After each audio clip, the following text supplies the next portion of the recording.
The first time you say no and mean it, something in the room changes. Not always on the outside. Sometimes the room looks exactly the same. The chair is still there, the phone is still dark, the message is still unsent. The face across from you may even stay calm. But inside your body, something old begins to move. A pressure releases, a small panic rises, and then, almost immediately, another feeling follows it: guilt. That guilt can be so fast, so familiar, that you mistake it for conscience. But often it is not conscience. It is the sound of an old role losing its grip.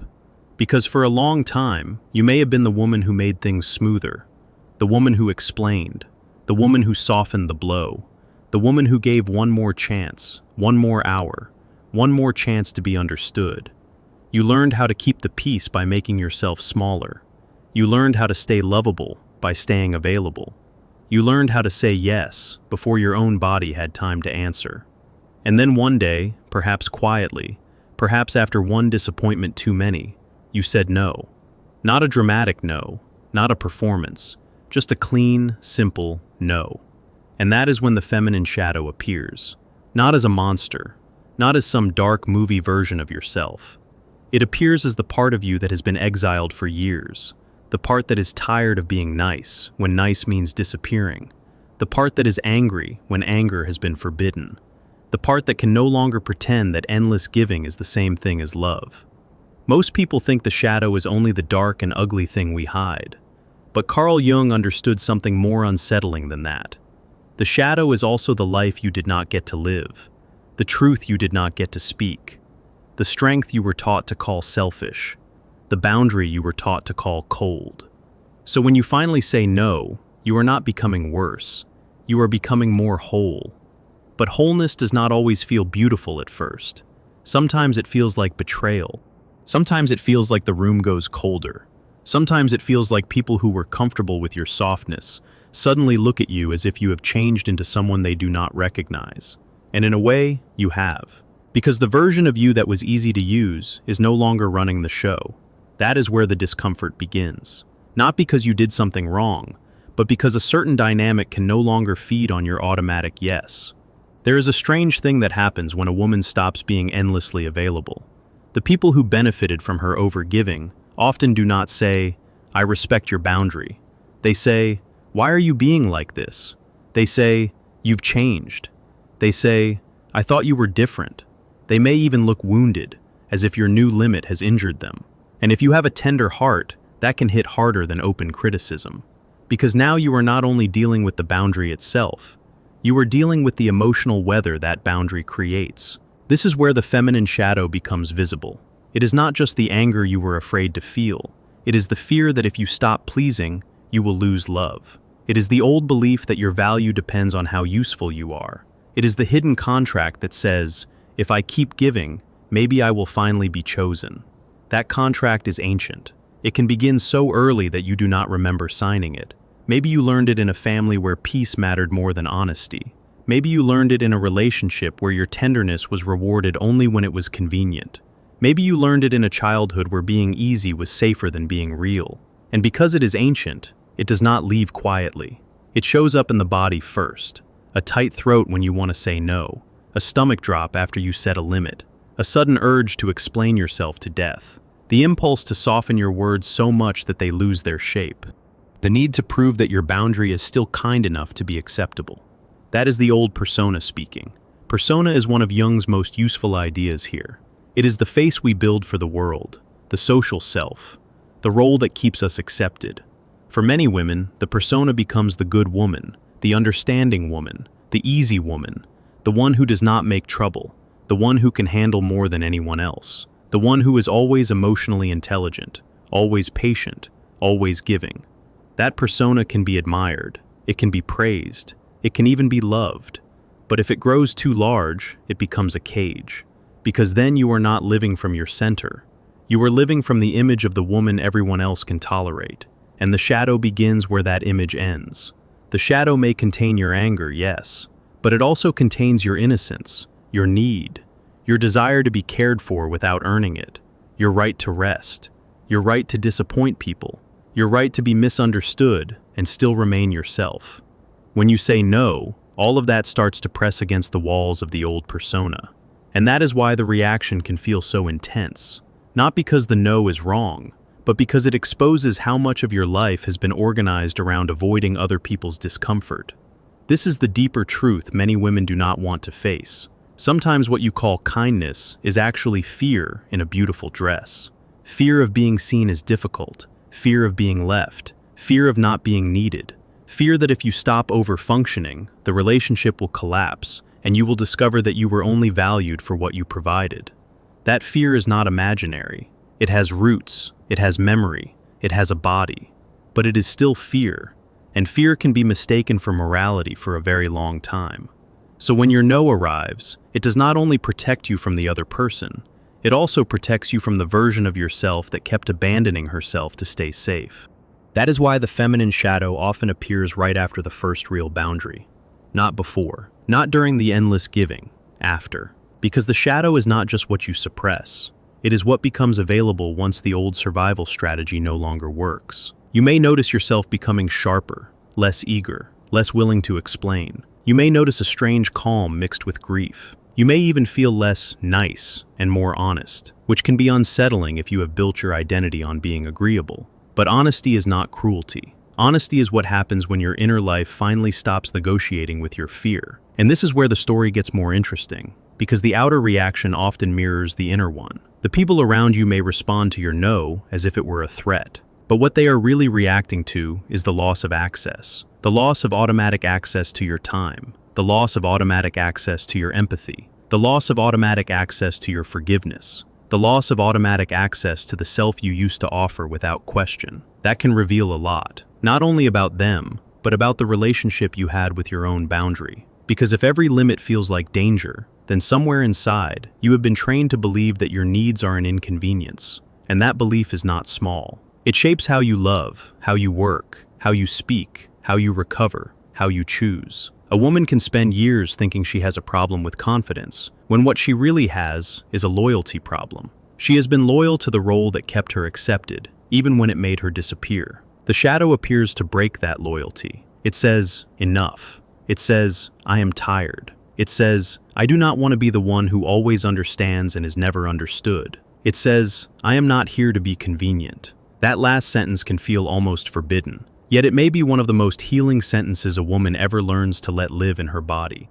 Not convenient, not endlessly accessible, not emotionally open for everyone, not available to be drained and then praised for staying soft. This is where the anima and animus language becomes useful, if we keep it grounded. Jung's ideas about anima and animus are often misused online, but at their best, they point to the inner masculine and feminine patterns that shape our life. In many women, the inner masculine can become weak, overruled, or borrowed from the outside. That means the ability to hold a line, make a decision, and tolerate disapproval may not feel fully owned. It may feel like something that belongs to other people, especially men, especially authority, especially anyone who sounds certain. So when you say no, you may feel as if you are stepping into a force you were not allowed to have. Your voice may shake, your hands may sweat, your chest may tighten. But underneath that, something stronger is forming. Not hardness, not coldness, inner authority. And inner authority is different from ego pride. Ego pride says, I will prove I am right. Inner authority says, I know what harms me, and I do not need to defend that knowledge to everyone. That is a very different energy. It is quieter, cleaner, less dramatic. And because it is quieter, people who were used to pushing you may not know how to handle it. They may test it. They may ignore it. They may act wounded. They may try to pull you back into the old script by making you feel guilty for changing the pattern. This is where the shadow gets tricky, because your own guilt can become the doorway through which you return to self-abandonment. You set the boundary. You feel guilty. You start wondering if you were too harsh. You start replaying the conversation. You start inventing softer versions of what you said. You start worrying that maybe you are becoming cold. But guilt is not always a moral signal. Sometimes guilt is simply the nervous system protesting the loss of an old attachment strategy. You are not necessarily doing something wrong when you feel guilty. You may simply be doing something new. And new things often feel wrong before they feel right. There is a reason this episode matters so much for feminine psychology. Many women are taught to see their own anger as dangerous, their own no as selfish, their own distance as punishment. So they keep the peace at the cost of their own center. They become experts at reading everyone else's needs and strangers to their own. That is not femininity. That is erosion. Real feminine power is not the absence of boundaries. It is the ability to remain open without becoming porous. It is the ability to feel deeply without becoming available for endless invasion. It is the ability to love without turning love into self-erasure. And this is where the shadow becomes a teacher. Because the shadow of the overgiving woman is not a cruel woman. It is a truthful woman. A woman who is done translating her discomfort into politeness. A woman who no longer confuses being wanted with being respected. A woman who can feel the sting of disappointing someone and still stay with herself. That is a major psychological shift. At first, it may not feel empowering. It may feel lonely. You may sit in your room at night and wonder why saying no feels heavier than saying yes ever did. You may stare at your phone and feel the urge to explain one more time. You may hear the old voice in your head saying, "If you were kinder, this would be easier." But easier for whom? That question changes everything. Because the old self was often built around making life easier for other people to manage. The new self asks whether ease has been purchased with self-betrayal. And once you ask that, you cannot really go back. Carl Jung would likely have recognized this as a moment of individuation, even if he described it in a different language. Individuation is the movement toward becoming who you actually are, not who your environment found most convenient. It is not a glamorous process. It often begins with discomfort, disillusionment, and the collapse of a role you depended on. A woman says no. The old persona trembles. The shadow rises. The body remembers. The guilt speaks. And then, if she stays present, something deeper begins to organize her life. Not around pleasing, around truth. The difference is subtle at first, but it changes everything. When you live around pleasing, your energy leaks outward all day long. You scan faces, you anticipate moods, you over-explain, you apologize preemptively, you shape-shift to reduce tension, you leave your own center and then wonder why you feel empty. When you live around truth, your energy begins to come back home.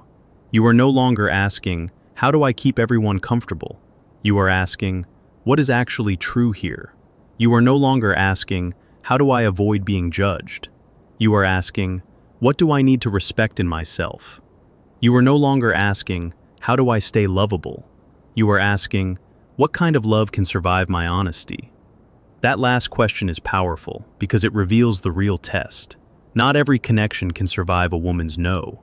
Some relationships were never built on mutual respect. They were built on her flexibility, on her tolerance, on her willingness to absorb what someone else would not face. When she stops doing that, the relationship either matures or reveals itself. And either way, the truth becomes visible. This is why the feminine shadow is not your enemy. It is the part of you that refuses to keep paying the emotional cost of being easy to handle. It may show up as a sudden lack of patience, as a refusal to smile through discomfort, as a quieter voice that does not rush to fill silence, as a deeper awareness of who drains you and who nourishes you, as a new sensitivity to your own body's yes and no. Your body knows before your mind admits it. The shoulders know, the jaw knows, the stomach knows, the breath knows, and often the body is the first place the shadow becomes honest. You may feel it in a meeting when someone asks too much of you, and your chest tightens before your mouth does. You may feel it in a relationship when a familiar pattern begins, and your body suddenly wants to leave before your mind can make excuses. You may feel it in a family conversation where the old role tries to pull you back, and something in you simply refuses. That refusal is sacred, not because it makes you superior, not because it makes you better than the people around you, but because it marks the beginning of self-respect. And self-respect is not loud. It does not need to announce itself with speeches. It simply changes what you tolerate. This is the part most people avoid, because it asks you to grieve the version of yourself that survived by being nice. That woman was not fake. She was adaptive. She was doing what she needed to do. She may have kept you safe, kept you loved, kept you included. You do not need to hate her. But you do need to stop living as if her strategy is the final form of your life. There is a deeper woman under the persona. She may be more discerning, more still, less eager to explain. She may disappoint people who preferred you anxious and accommodating. She may even disappoint the part of you that was addicted to being needed. That is normal. Because being needed can feel like being loved when you have never fully trusted love without utility. And that is one of the quiet wounds behind the feminine shadow. The fear that if you stop being useful, you will become invisible. So you keep offering, you keep adjusting, you keep saying yes, you keep trying to be the woman people can rely on, hoping that reliability will eventually turn into devotion. But devotion cannot be forced out of usefulness. It can only grow where there is mutual recognition. And mutual recognition is impossible when one person is constantly disappearing to make room for the other. So your no is not a rejection of love. It is a rejection of a bargain that required you to abandon yourself to remain included. That is why it feels so serious. And that is why, if you are in the middle of this, you may feel both stronger and more exposed than ever before. There is a strange beauty in that exposure. It means the old mask is loosening. It means the persona is no longer doing all the work. It means the shadow is no longer trapped in the basement. It means the parts of you that were split off for the sake of peace are asking to be included in your life. Anger wants to be heard. Need wants to be acknowledged. Rest wants to be honored. Disappointment wants to be felt. The part of you that says, "I cannot keep doing this," wants a seat at the table. If this names something you have never been able to say out loud, write a single sentence for yourself in the comments. My no is not cruelty. It is the beginning of my return. Let that sentence be simple. Let it be honest. Let it be yours. Because the return does not begin when you become perfect. It begins when you stop lying to yourself about what costs too much. And once you stop lying, you will notice something else. Your relationships begin to sort themselves. Some people will respect the new boundary quickly. Some will need time. Some will resist it. Some will leave. Some will reveal that they were never interested in your wholeness, only in your compliance. That can hurt. But clarity hurts less than slow self-erasure. And the feminine shadow, once integrated, does not make you hard. It makes you precise. You begin to know the difference between compassion and overfunctioning, between openness and overexposure, between patience and self-neglect, between love and a role that keeps you available for crumbs. You also begin to see how often your own mind tried to romanticize your exhaustion. How often you called it loyalty when it was fear. How often you called it maturity when it was self-silencing. How often you called it being understanding when it was simply being too afraid to disappoint. There is no shame in seeing that. There is only freedom. Because once you see it, you can begin to choose differently. You can pause before answering. You can let silence exist without rushing to fill it. You can let someone be displeased without immediately fixing their mood. You can hear the first small no in your body and respect it before it becomes a crisis. You can stop treating your own boundary like a betrayal. And the more you do that, the less power the old shadow has over you. Not because the shadow disappears. It never disappears completely, but it changes form. It stops being a hidden enemy and becomes a source of energy, discernment, and self-protection. Your anger becomes clean. Your tenderness becomes wiser. Your yes becomes meaningful because it is no longer automatic. Your no becomes calm because it no longer needs to justify itself. That is maturity. Not the ability to endure anything, the ability to know what is yours to carry and what is not.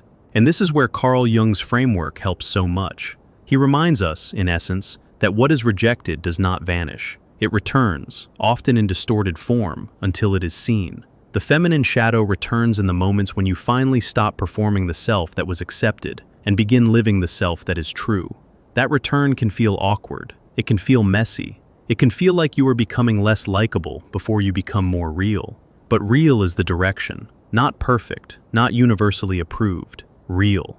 There is a moment, maybe not dramatic, maybe very quiet, when you realize you no longer want to win someone's comfort by losing your own. You no longer want to be the woman who is praised for being easy to have around, while secretly feeling invisible.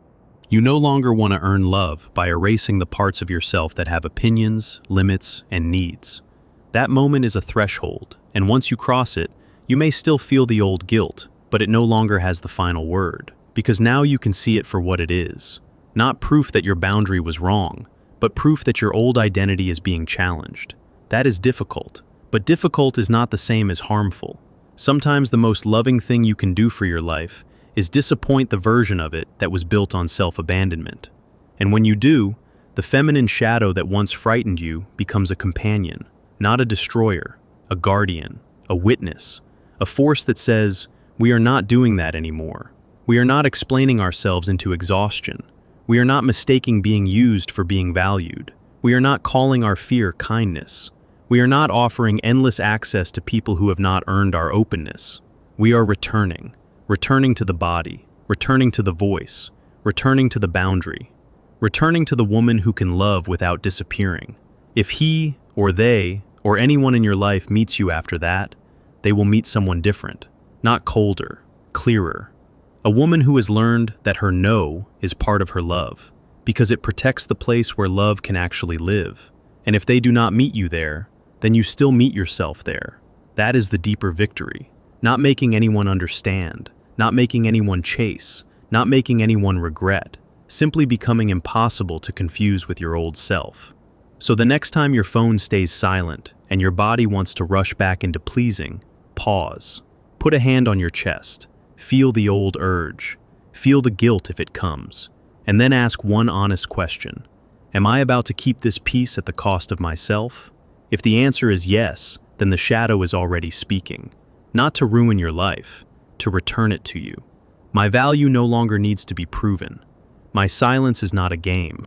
It is my return to myself. And when that kind of silence enters a woman's life, it does not empty her. It makes room for her to hear, at last, the sound of her own soul coming back.